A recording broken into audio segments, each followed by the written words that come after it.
Hello everybody and welcome to the first Books and Balance program pre-recorded video. This week's topic is going to be Balancing Life, an introduction to occupational balance and wellness. Today we're going to be going through an overview of the Books and Balance program, gain a better understanding of the concepts of occupational balance and wellness. We'll do an overview of the model of lifestyle balance, discuss some very simple strategies and recommendations for life balance, and setting what we call SMART goals. And then I will go over a recommended weekly activity that you can complete relating to setting personal wellness and lifestyle goals. This is a quote that I really enjoyed from a woman named Jana Kingsford, and it just helps sum up what lifestyle balance truly is. She said that balance is not something you find, it's something you create. It really does take personal effort on your guys' part to create this lifestyle balance in your lives. And unfortunately, it isn't really just something that spontaneously happens. But I do hope that with this program, you guys can leave with some strategies and some information in your toolkits that you can take and you can kind of use to help you guys create this balance and wellness in your life. So before we jump into the content specifically relating to life balance and wellness, I did just want to take a very brief moment to go over an overview of the Books and Balance program. This is a 7-week program. We're going to be focusing on providing content and activities related to life balance and overall wellness. And every other week, there's going to be a 30-minute in-person session that you can attend. And the goal is to get people together in person, do a very, very fast overview of the PowerPoint, and practice some hands-on strategies that could be useful to you all as well. I will also be delivering a handout. It's a weekly paper handout highlighting the weekly topics and strategies to consider to all 19 teachers who participated in the initial needs assessment for the program. And I'll be placing copies of this handout in the staff restrooms at Roosevelt as well, and in the lounge for other staff members if they're interested in taking a picture or reading through those resources. Each week I will be doing a weekly pre-recorded virtual PowerPoint on that weekly topic just like this, and I will email that to all staff at the start of the week. And these videos are often going to contain information, strategies, and an activity for that week that you can trial as well. And I'll be sending out a weekly email in addition to this with just a very quick tip or a quick strategy for the week for you guys to try. So over the course of the program, there are going to be 2 monthly community building activities and challenges just to get staff together and just add a little bit of fun to your guys' days as well. And at the conclusion of the program, I'll be creating a website with all of these materials, all of these resources, and even additional resources as well that you can refer back to see that content in the future. And so I don't want this to be overwhelming for any of you guys, and you don't need to engage in and participate in all of these different components. But I wanted really to provide a lot of different modes to get the information to all of you guys, regardless of how busy you are and in a way that might fit your life. So for example, you might not be able to attend the in-person sessions, but maybe you can listen to these videos on your way home from work. That's why I tried to do it in this format. Maybe you can't do the sessions or the videos, but instead you read the weekly handout and you get the abridged version of the content.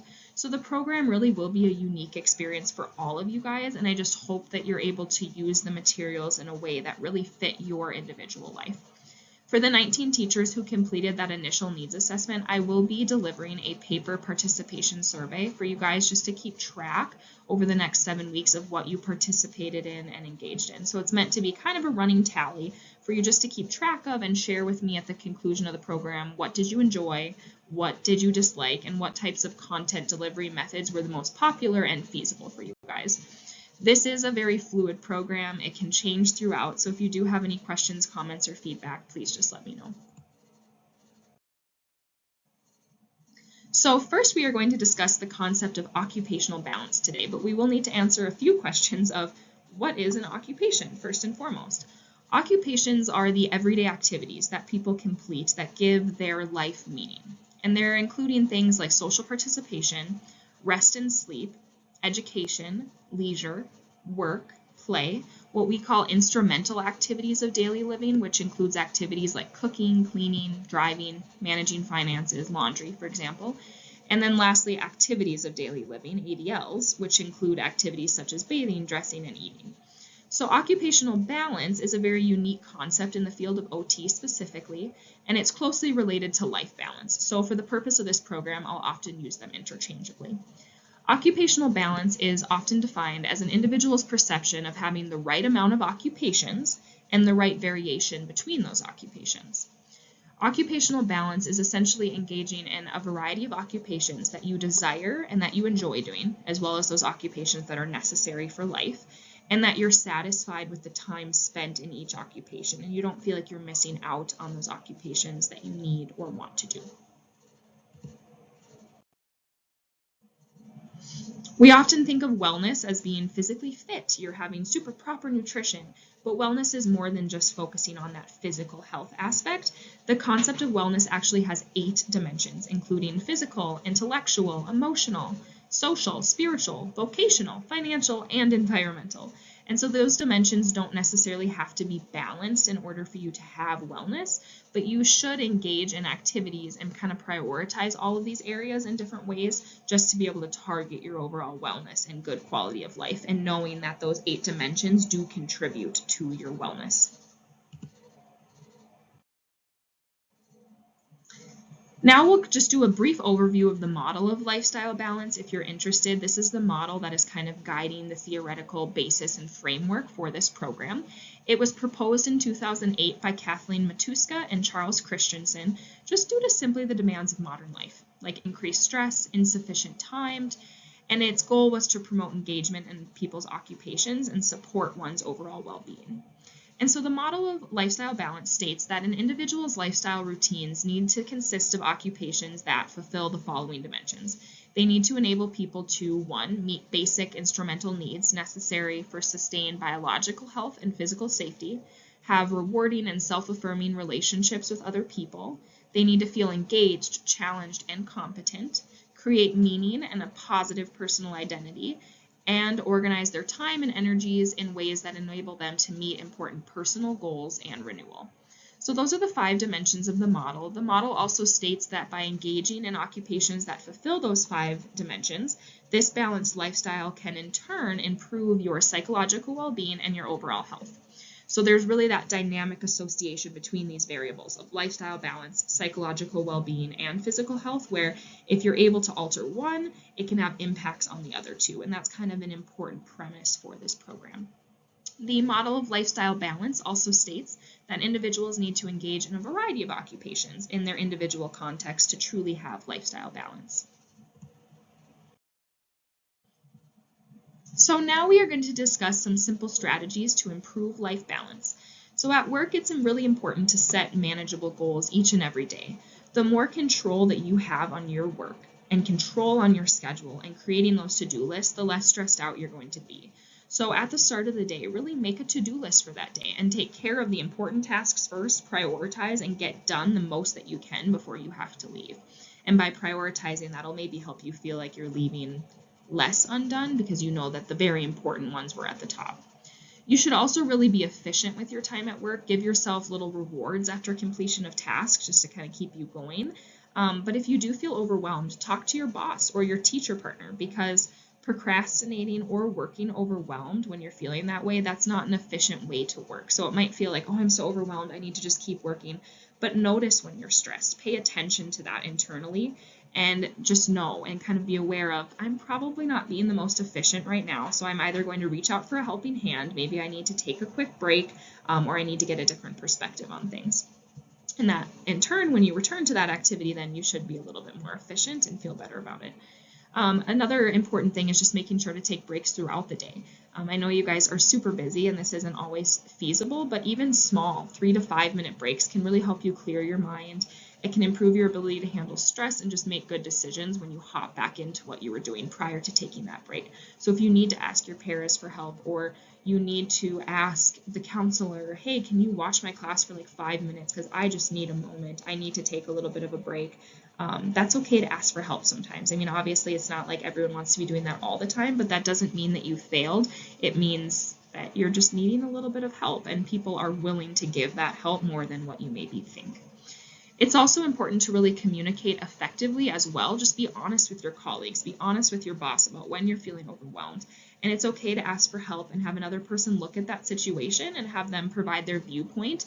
And that can be really helpful too. They might have strategies that you've never thought of before, or that you're too overwhelmed to even think about, that you can trial. At home, some strategies. One is unplugging from your work computer and technology whenever possible, even personal technology, that's included. If it's a weekend and you know that you are looking at Remind or your email, and then that's going to really stress you out, maybe undownload it from your devices or your phone. Maybe don't bring it home. But that's not always attainable for everyone, and that might make people feel even more stressed out because maybe they have to bring their laptop home to catch up on work, and if they're not, they're going to be more stressed out during their workday. So if that's you, you can also do a timer strategy, and you can dedicate, okay, this weekend I'm going to do one time that I'm looking at technology and messages for a certain period of time.